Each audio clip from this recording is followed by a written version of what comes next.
Siapkan kopi atau teh terlebih dahulu karena yang akan saya bahas di video kali ini agak panjang tapi penting. Ini bukan sekedar soal satu orang bernama Roy Suryo, bukan cuma soal tuduhan ijazah palsu Pak Jokowi, tapi tentang bagaimana sebuah isu besar bisa berputar-putar, gaduh kemana-mana, lalu justru berbalik arah dan memakan orang yang paling lantang menyuarakannya. Tapi memang siapa yang menyangka bahwa pada akhirnya orang yang paling lantang bicara justru bisa terjebak oleh kata-katanya sendiri. Dan ini terjadi pada Roy Suryo dalam pusaran kasus tuduhan ijazah palsu Pak Jokowi. Di awal-awal, narasi yang dibangun memang terdengar penuh keyakinan, seolah semua itu sudah dikantongi. Data ada, bukti siap, hasil analisis apalagi, terdengar sangat meyakinkan, seolah kebenaran tinggal diumumkan saja. Tapi seiring waktu berjalan, yang muncul justru hambatan demi hambatan, celah demi celah, hingga akhirnya apa yang dinarasikan oleh Roy Suryo selama ini menjelma menjadi senjata yang memakan tuannya sendiri. Dia kemakan omongan atau narasi yang dilontarkannya sendiri selama ini dan membawa dia pada satu posisi yang ditakuti oleh banyak orang, yaitu tersangka. Dia memang bukan satu-satunya tersangka dalam kasus tuduhan ijazah palsu Pak Jokowi, tapi jelas sorotan memang mengarah sangat kuat kepadanya karena dialah salah satu aktor utama dalam kasus tuduhan ijazah palsu Pak Jokowi. Sama seperti tersangka lain di klaster sebelumnya, saat ini Roy Suryo itu sedang menghadapi ancaman hukuman penjara, dan saya pikir dia tidak bisa mengelak lagi dari hukuman ini. Karena begini teman-teman, masalah pertama yang sering luput disadari oleh pihak Roy Suryo atau siapapun begitu ya,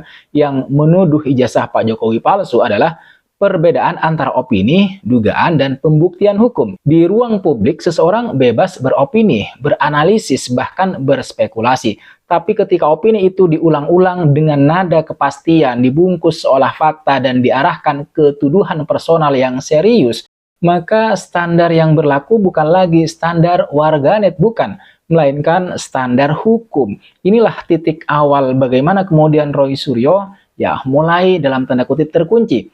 Apa yang sebelumnya hanya narasi berubah menjadi klaim yang harus dibuktikan secara hukum. Dan hukum itu tidak bekerja dengan asumsi, melainkan bekerja dengan bukti yang sah. Hambatan kedua adalah soal beban pembuktian. Dalam kasus tuduhan ijazah palsu, logika hukumnya ya sederhana tapi berat. Siapa yang menuduh, dia yang harus membuktikan, bukan sebaliknya. Banyak orang terbalik memahami ini, mengira pihak yang dituduhlah yang harus kemudian membuktikan dirinya tidak bersalah. Padahal dalam sistem hukum pidana, penuduhlah yang kemudian wajib menghadirkan bukti-bukti yang kuat, konsisten, dan dapat diuji. Ketika bukti yang diajukan itu lebih banyak berupa tafsir pribadi, misalnya potongan data tanpa konteks atau analisis yang tidak diakui secara resmi, maka posisi penuduh menjadi sangat rapuh. Disinilah Roy Suryo kembali berhadapan dengan omongannya sendiri. Di awal, dia berkali-kali menyampaikan seolah bukti sudah final dan tidak terbantahkan. Tapi ketika masuk ke ranah hukum, bukti itu diuji satu persatu. Valid atau tidak, relevan atau tidak, punya kekuatan pembuktian atau sekedar opini ahli.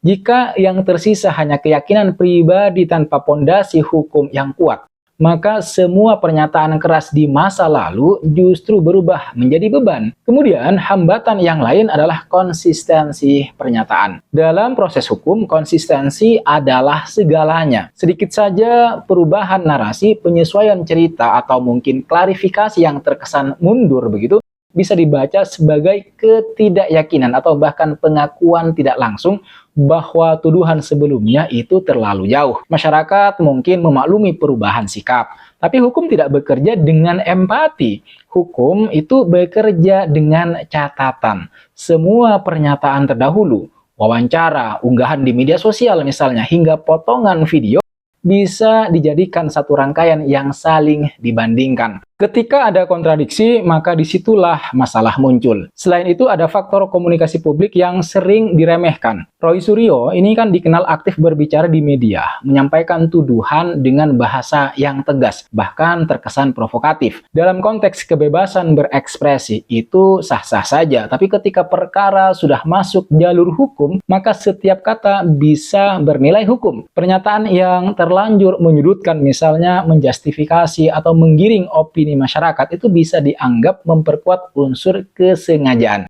Bukan lagi sekedar salah ucap, melainkan sebuah pola. Hambatan lain yang tidak kalah penting menurut saya adalah posisi pihak yang dituduh. Pak Jokowi itu bukan figur yang sembarangan. Dia adalah mantan presiden dengan rekam jejak yang panjang, institusi yang mendukung dan akses pada pembuktian administratif yang lengkap. Nah, ketika dokumen resmi, saksi, dan institusi pendidikan bisa dihadirkan untuk menguatkan keabsahan ijazah, maka ruang gerak penuduh makin sempit. Kalau direlevansikan dengan posisi ini, maka narasi masih ada yang janggal, dalam tanda kutip misalnya tidak lagi cukup. Hukum menuntut kepastian, bukan kecurigaan yang dipelihara. Disinilah menurut saya masyarakat mulai melihat tanda-tanda Roy Suryo ini kesulitan keluar dari jerat hukum. Bukan karena tidak boleh kritis, bukan, tapi karena kritiknya itu sudah berubah bentuk menjadi tuduhan personal yang memiliki konsekuensi pidana. Apalagi jika tuduhan itu dianggap merugikan nama baik dan tidak terbukti secara hukum. Sekali lagi, omongan yang dulu terdengar sangat berani, kini menjadi catatan yang memberatkan. Ada juga faktor psikologis dan politis yang ikut bermain. Ketika seseorang sudah terlalu jauh membangun citranya sebagai pembongkar kebenaran misalnya, maka mundur menjadi sangat sulit. Mengakui salah berarti meruntuhkan semua narasi sebelumnya.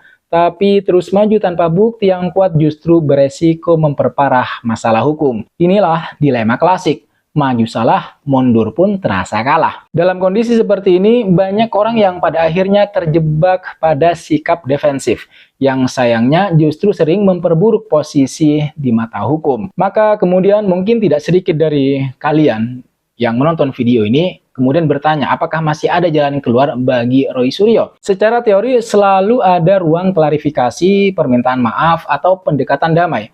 Tapi masa Roy Suryo mau minta damai, dan masa iya juga Pak Jokowi akan memaafkan dan mereka secara bersama-sama akan menempuh jalur damai atau yang dalam istilah hukum disebut dengan restoratif justice. Kalau demikian maka ya tetap saja hambatannya kembali lagi pada rekam jejak pernyataan-pernyataan sebelumnya. Semakin keras dan absolut tuduhan yang sudah dilontarkan oleh Roy Suryo, maka semakin sulit pula untuk kemudian berbalik arah tanpa konsekuensi. Karena hukum melihat niat dan dampak, bukan sekedar akhir cerita. Kasus ini juga memberi pelajaran penting bagi kita sebagai masyarakat. Di era media sosial seperti sekarang, semua orang bisa bicara, semua orang bisa merasa menjadi peneliti dadakan. Tapi tidak semua pembicaraan aman secara hukum. Ketika menyentuh ranah tuduhan pidana misalnya, apalagi kepada individu-individu tertentu, batas antara kritik dan pencemaran itu menjadi sangat-sangat tipis. Roy Suryo, sadar atau tidak, menjadi contoh nyata bagaimana narasi yang dibangun tanpa kehati-hatian bisa berbalik menghantam dirinya sendiri. Pada akhirnya, apakah Roy Suryo benar-benar tidak bisa lolos dari hukuman penjara? Jawabannya tetap ada di tangan proses hukum. Tapi jika melihat hambatan-hambatan yang ada, beban pembuktian misalnya konsistensi pernyataan, kekuatan bukti yang dipunyai oleh Pak Jokowi, dan jejak komunikasi publik, posisinya jelas tidak ringan. Omongan yang dulu menjadi senjata kini berubah menjadi semacam bumerang. Dan mungkin inilah esensi dari kemakan omongan sendiri. Bukan soal siapa yang paling vokal atau paling yakin, tapi siapa yang paling siap mempertanggungjawabkan setiap kata di hadapan hukum. Kasus ini bukan hanya tentang ijazah, tapi juga tentang batas antara kebebasan berpendapat dengan tanggung jawab hukum. Sebuah pengingat keras bahwa di negeri hukum seperti negara kita Indonesia, kata-kata bukan cuma suara, tapi bisa menjadi bukti. Sekali lagi, isu ijazah palsu Pak Jokowi pada akhirnya lebih banyak membuka tabir tentang cara kerja opini publik di era digital. Isu bisa digoreng, dibesar-besarkan, lalu berbalik arah. Orang yang tadinya menyerang bisa berubah menjadi pihak yang diserang. Sekali lagi, inilah bukti bahwa Roy Suryo kemakan omongannya sendiri. Ibarat kata, ini senjata makan tuan. Niat hati mau menjatuhkan orang lain, malah dirinya sendiri yang terperosok. Saya kira itu yang bisa kita bahas di video kali ini. Kalau kamu punya pendapat soal topik ini, atau pendapat yang berbeda sekalipun, silahkan kamu tulis pendapat atau gagasan kamu di kolom komentar di bawah. Terima kasih sudah menonton video ini sampai selesai. Terima kasih juga buat kalian yang sudah subscribe, like, dan memberikan komentar di video-video saya sebelumnya. Sekali lagi jangan lupa like, komen, dan subscribe, nyalakan notifnya. I'll see you in the next video.